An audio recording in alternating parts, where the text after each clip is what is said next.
Picture this situation. Every month, at the end of each month, or at a specific date, every month or every periodically rather, it can be weekly, can be annually, or can be daily, you take a portion of your earnings, your salary or from your business, and then you give it to somebody else. You lend it out. You lend it out rather. And this somebody else will give you this money after a duration of time, maybe at the end of the year, or at the end of the week, at the end of the month, or after certain months.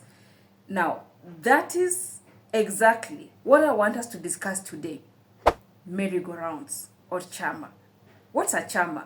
A Chama, also called merry-go-round, is a situation where a group of people, like-minded people, come together and they pool their resources together for specific purposes, right? So in today's episode, I'd like us to be discussing the different types of chamas that we have. So once we have understood this in today's video, the next video, we are going to exhaust the advantages of this chama and the disadvantages of these chamas, if any, and how you can mitigate the chama investment risk. My name is Berlin. Welcome to your home of financial freedom. Now, we have different types of chamas. Like I've told you, a chama is a merry-go-round. This is where different people come together, they pool resources, and they give one person or one member the money, or they pool the resources together and use it for a specific purpose. So what are the different chamas that we have? The first chama that many of us may not know is one that is linked to SACCOs, that is table banking. A table banking is where different members or different people come together with the main objective of contributing money towards a common pool, which then these members will use the money, the collective funds. It's not a collective, it's a collective savings scheme, collective investment scheme, but where these members will use the money in this pool where they all contribute to lend against each other. And the interest that each borrower pays will then be used in the chama by the chama members as their revenue. So a good example of table banking will be, a formal one will be a SACCO. SACCOs are formalized chamas because the members of the SACCO contribute towards a specific pool, a pool of investment, a pool of savings, yeah?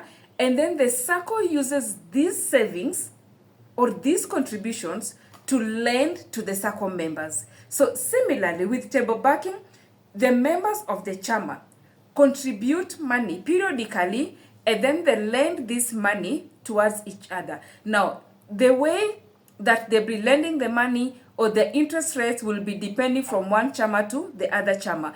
In some chamas, a specific amount must be retained in the SACCO. In certain chamas, each member of the SACCO, of the chama, must borrow. And in certain chamas, the kitty must be clear. So at the end of that session, everybody must take a certain amount of money. If you don't borrow, you're still going to pay the interest as though you had borrowed. So different chamas have their own bylaws that they operate with. The members of those specific chamas come together and they set those bylaws and they operate with them, yeah? Another kind of chama that we have is an investment chama.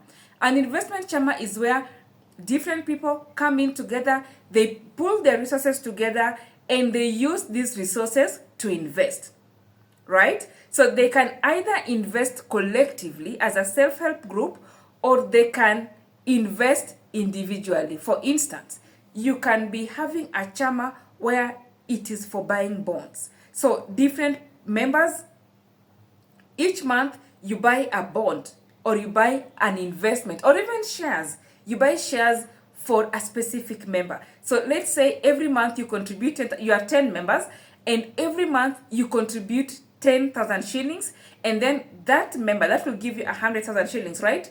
Now, that member will identify where to invest this money, either to CBK, buy bonds, or buy shares. So at the end of each month, every member contributes 10K to the kitty, and one member of that Chama will then have a chance to invest, right? Now, in the next video, I'll tell you the advantages of that, why you would want to be pulling your resources together like in such a manner, yeah? Another type of Chama is a specific vehicle Chama, right? A specific vehicle Chama or a specific Chama is where you come together to meet a specific objective. For instance, you want to buy a fridge, or you guys want to buy utensils. So you form a merry-go-round for utensils. You could be 5 people. So every month you contribute an amount of money, say 10K, right? You contribute 10K and one person buys utensils. The next month, the next person buys utensils. So at the end of the 5 months, all the Chama members will have bought their utensils. Or it could be a Chama for buying fridge. You want a huge fridge. You want a fridge worth 200K.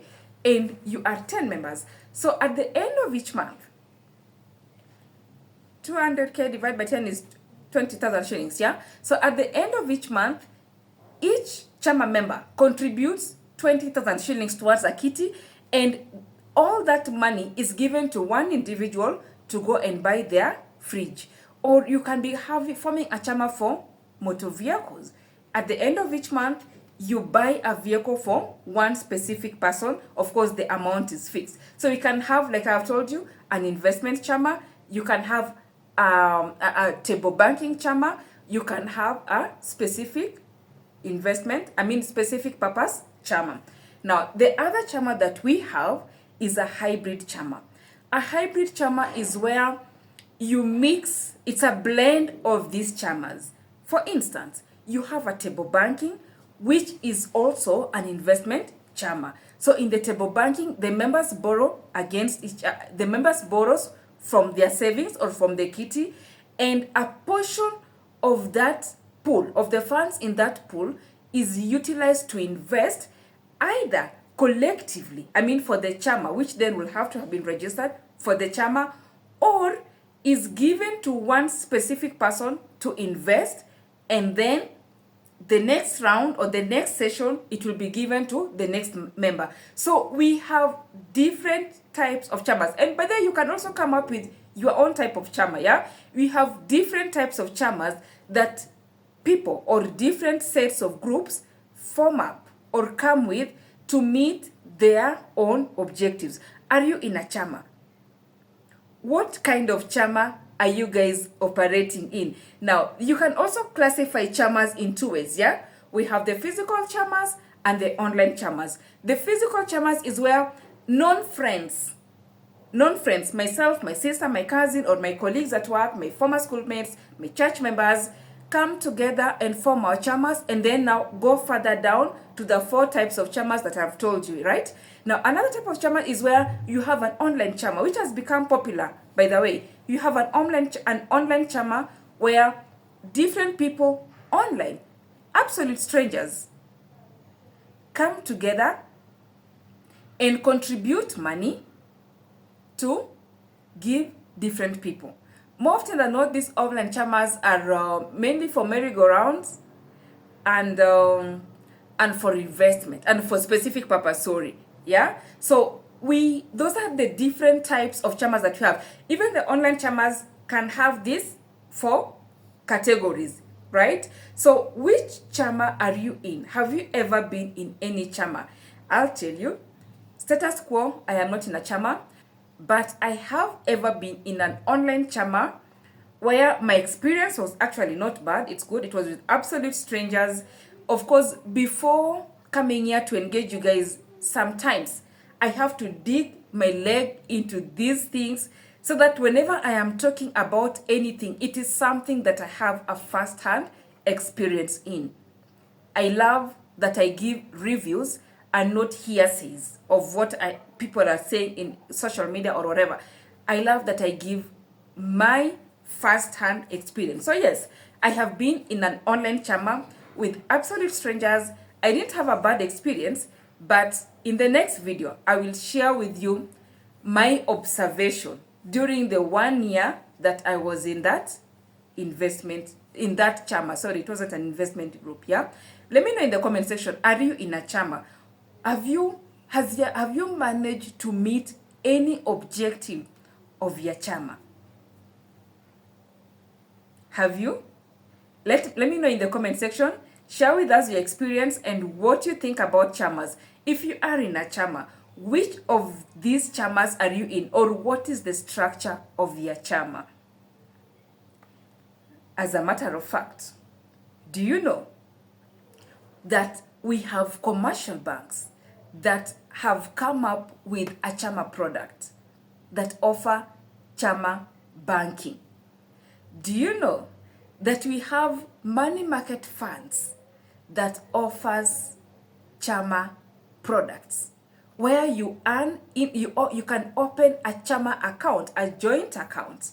And one such MMF that I have managed to interact with is Etica. Yeah, so with that you have different members opening one account jointly, and you give them your account operating mandates. Until next time, thank you for joining your home of financial freedom. Let's meet on the next video.